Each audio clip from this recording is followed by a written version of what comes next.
My question for the tarot was, what role does Putin play in the Orange Man's ultimate fate? The current situation is judgment reversed, which means failure to find happiness in old age, fear of death, poor physical health, and possible loss of worldly goods. The cause of the situation is the Emperor reversed, indicating emotional immaturity and possibility of injury. What is past is the King of Cups reversed, a man of violent temperament who could be dishonest, double-dealing, and is involved in scandal and acts of injustice. The immediate short-term future is the Six of Cups.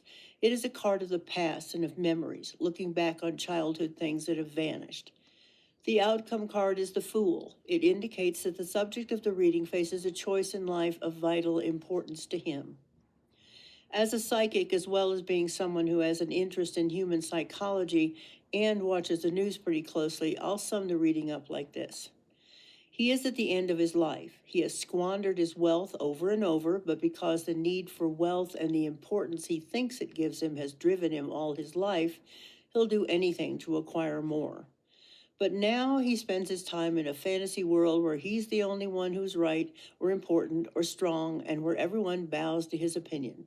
Now he's playing Mr. Wartime Leader, so he can avoid facing the scary things that threaten to make him finally pay the piper. Think files. He has, as I heard someone say recently, been one step ahead of the law all his life.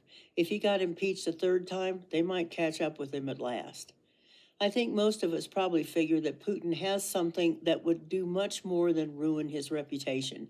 It might even indicate him in a crime that was big enough to take away his freedom. And most of us can make pretty reasonable guesses as to the subject, even if we may never learn the whole truth.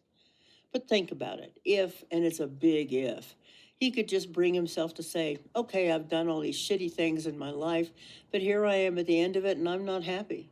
I realize now that I might, through all the actions I've taken just in this 1 year, destroy this country. Is that how I want to go out? Or can I just say, I did this, it was wrong, it was even evil, and I thought I'd get away with it, but I'm afraid of death, and I can see the end coming. I have to take the chance that there is a final judgment. I need to stand up to this blackmailing Russian creep whose only real desire is to bring down the United States. I'll make my final decisions in this job, attempts to right the wrongs, and hope by those acts that I can redeem myself at the end. He could do that. You never know. Only he can choose. This is LauraJthe.Treetalker. Thanks for watching. See you next time.